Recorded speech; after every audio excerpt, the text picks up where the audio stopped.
Nadalawan lang ni Jordan si Tita Carmen. Wala siyang kabit. Sandali, saan ka pupunta? Nakatakas di umano ang leader ng grupong kinilalang si Leonardo Lozano alias Leon. Kasama ang ilan pa nilang kasamahan, hindi tumitigil ang militar sa paghahanap. No! No! No! No! No! Wala yan siya! No! No! Wala yan si Leon! Huwag kang mag-alala. Doon din naman ang diretsyon. Pero hindi ako papayag na hindi kita papahirapan bago ka tumuli sa impyerno, ha? Tawa-tawa ka dyan, ha? Tama na! Ngayon na magkasama na ulit tayo. Nothing will ever come between us. Mga walang... Christy? Hindi ko gusto itago sa ito. Sabi mo kahit anong mangyari, hindi na magiging issue si Christy sa buhay natin. Di ba yun yung sabi mo na ako na yung mahal mo?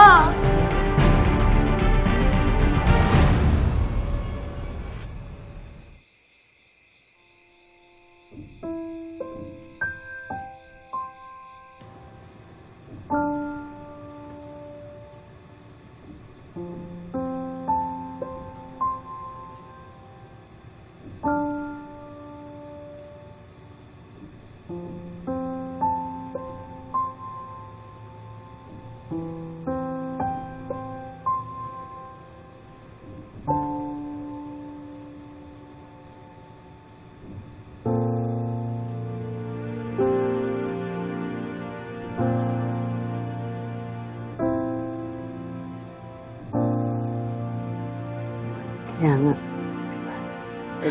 I'm really home, Ma.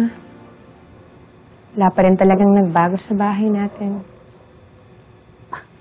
At kahit sa kwarto mo, anak, ang mga gamit mo, hindi ko pinagalaw. Pinalinis ko kay Melvi.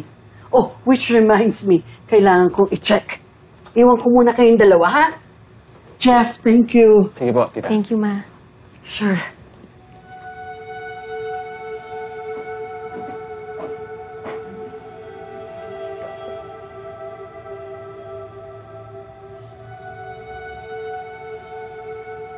Alam mo, Christy, isip ko lang bakit di ka lumapit sa militar for protection?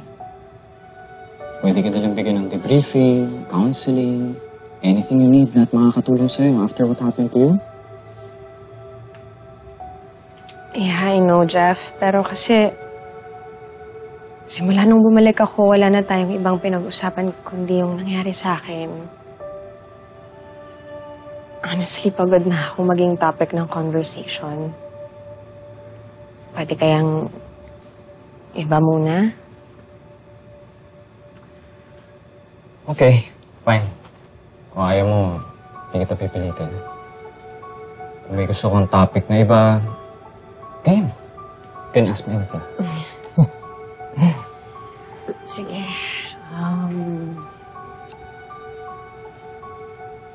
Ikaw, kamusta ka na? Simula nung nawala ako, ano nang nangyayari sa'yo? May girlfriend ka na ba? Baka mamaya, torpe ka pa rin. Teka, si Shaira.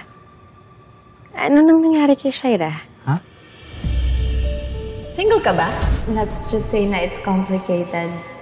Meron akong gusto na guy, pero we can't really be with each other. I think kilala ko kung sino yung tinutukoy ko. Ha? Si Jeff.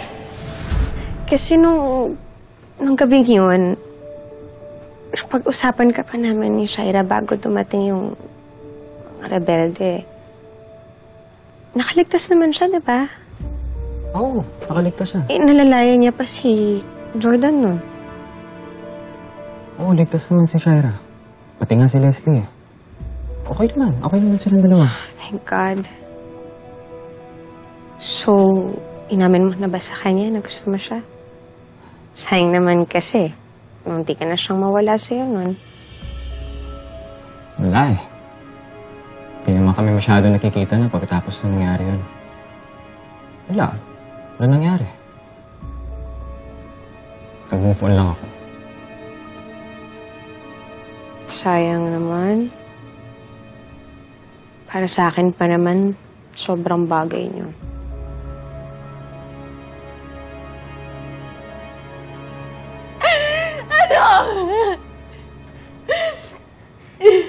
Huwag mo naman baliwalaan lahat. Siya, pinakasalan kita kasi minahal din kita. Sana alam mo yun. Mahal mo ako. Sinabi mo ba yan kay Christy? Anong sabi niya? Naintindihan niya ba yun? Ha? Kasi ayoko naman na pumunta siya dito tapos sabihin niya, kabit ako. Di ba hindi naman ako kabit? Pinakasalan mo ko, di ba? Di ba, asawa mo ko? Maiintindihan niya naman siguro yun. Di ba? Hindi ko sinabi sa kanya. Hindi ko sinabi siya. Hindi ko sinabi na kasal na ako. I'm sorry, hindi ko sinabi.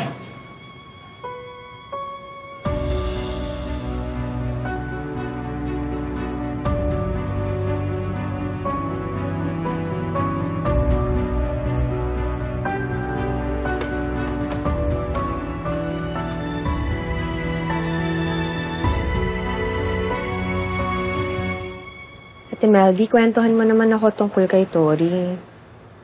Kamusta siya? Mahirap pa siyang halagaan? Yung first day niya sa school, marami ba siyang naging kaibigan? Oo naman, ma'am. Manang-mana sa'yo si Tori. His friendship din yon at matalino. Lagi nagkaka-awards yun sa school, ma'am. Opo.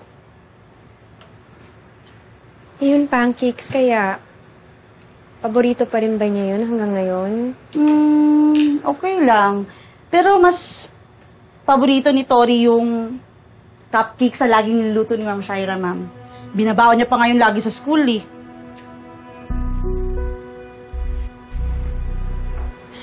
Close si Shaira kay Tori? Pero bakit sabi ni Jeff hindi naman sila nagkikita?